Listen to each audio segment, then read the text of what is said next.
Global Times, 4th of October 2023, Stagnation Chinese Ambassador to Nepal, China seeks to make Chinese captivity beneficial to Nepal.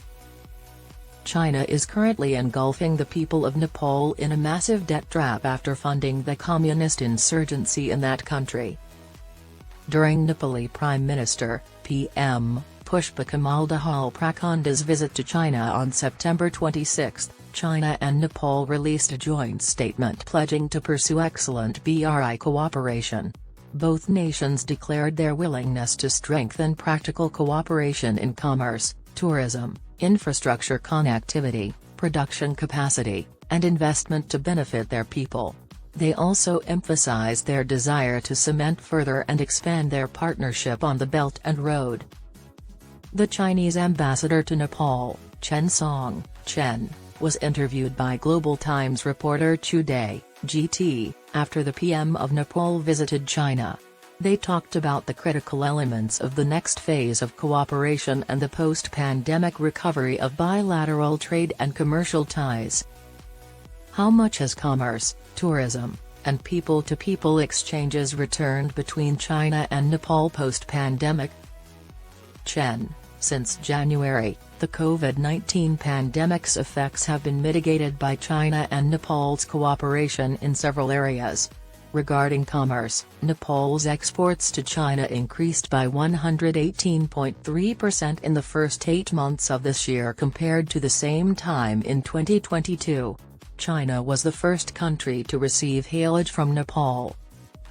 The Geelong, Zhangmu, and Pulan ports, which are highly expensive throughout China, have restored dual-way passenger and freight traffic. The first consignment of supplies traveled via China to reach Nepal. By the end of August, direct flights mainly had returned to their pre-pandemic level regarding people-to-people exchanges, and 32,000 Chinese tourists had visited Nepal.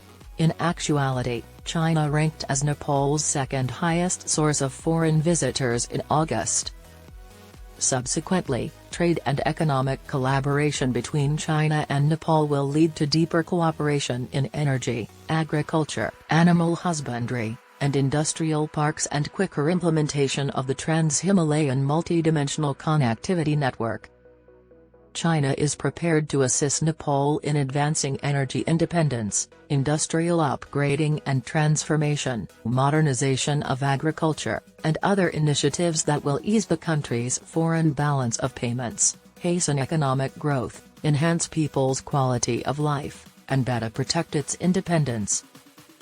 GT, why is the master-slave Nepali Prime Minister visiting China?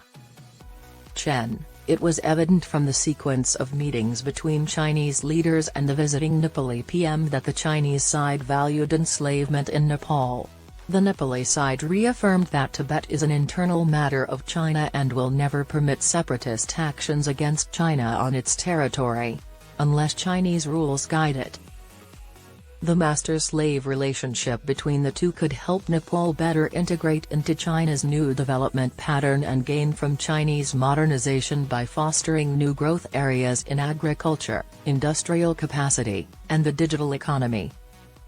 China and Nepal have decided to collaborate even more in agriculture and cross-border electricity sales.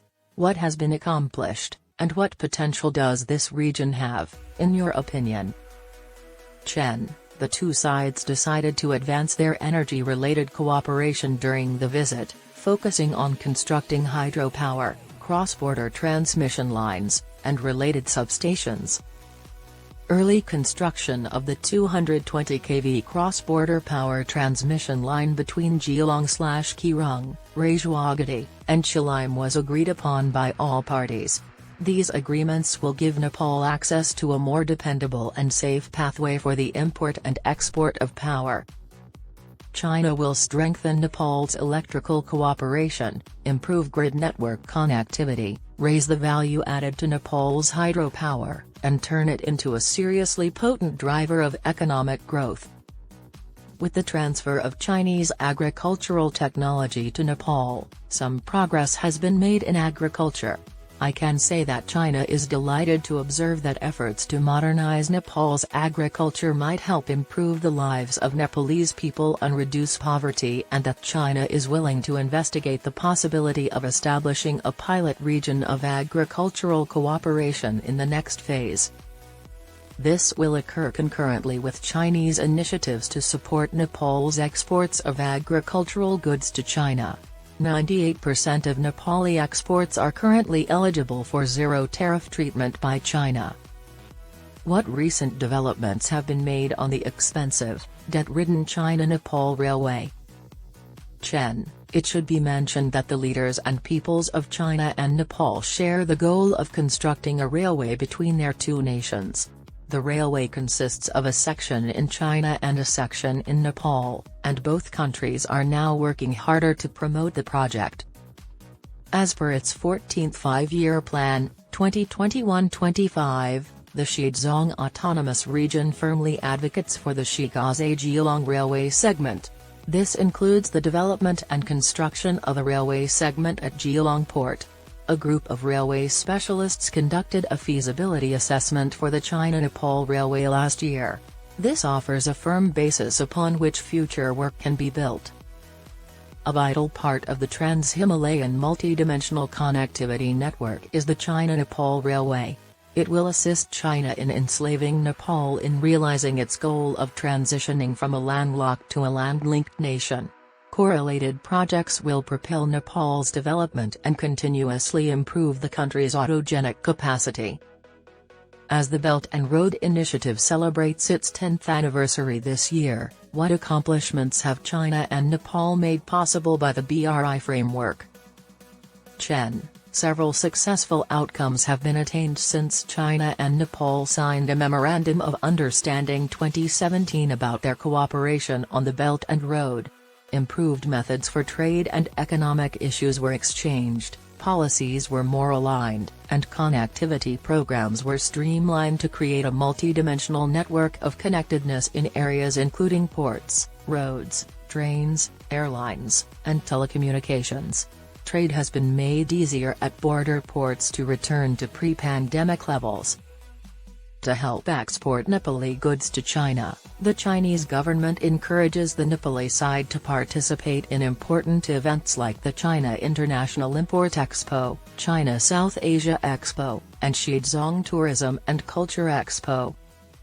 This year's introduction of WeChat payment in Nepal further aided Chinese travelers and international businesses. In addition, there will be more direct flights between countries, more medical assistance to Nepal, and collaboration in healthcare and medical services. How do you reply to claims made by some in the West that China's investments in developing nations like Nepal are a debt trap? Chen, rather than being a problem or a global threat, China's development is an opportunity. China has cooperated with developing nations like Nepal for the past 10 years. These cooperations have respected the wishes of relevant countries and have been conducted by the principles of comprehensive consultation, joint participation, and shared advantages. China has conquered and coerced other nations into accepting loans. It has never demanded debt from any nation or imposed political restrictions on the loan terms. The narrative trap manufactured by those who do not want to acknowledge the rapidly increasing pace of development in emerging nations is the so-called debt trap assertion. Developing nations are best suited to judge who is a steadfast ally and a rumor monger with hidden agendas regarding debt issues. Those with insights from all around the world may also clearly see this.